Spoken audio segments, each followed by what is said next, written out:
I'm Elisa Beverly. I'm a registered veterinary technician here at the Maryland SPCA, and I'm going to talk to you about safety tips for hot weather with your dog.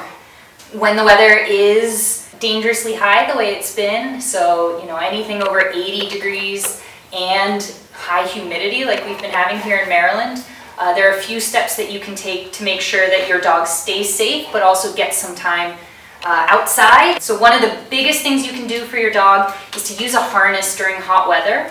Dogs breathe by cool off by panting, which is what my friend here is doing.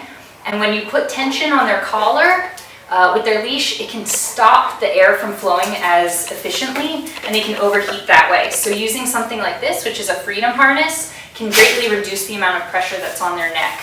Another thing is staying in shaded areas as much as possible, providing a lot of cold water. You don't necessarily want it icy cold because you don't want to shock their system. And then making sure that there is a place that you can go inside that is either air conditioned or significantly cooler than outside, so that you can help them cool off if they get too hot. When it's really hot out like it is during the summer here, the best times to walk your dog are early in the morning and late at night.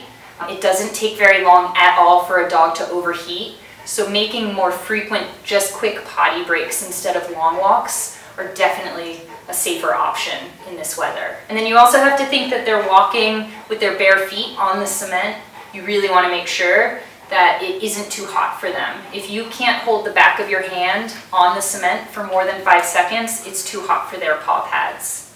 Some of the most common signs of heat stroke in dogs, is heavy panting, so with their jaw wide open, tongue flopping out. They'll be lethargic.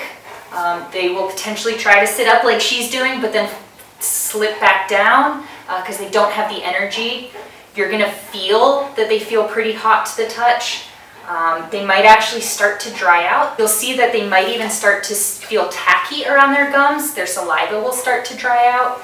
And the worst is you can hear them breathing really heavily, and sometimes it will even sound like a rattling noise, that they're struggling to breathe. The really smush-faced dogs, they're called brachycephalic.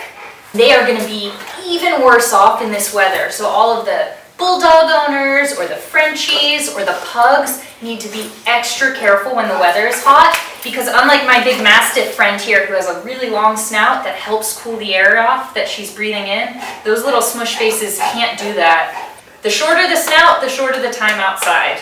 Thanks for joining me and Sunny here for Beat the Heat Lunch and Learn.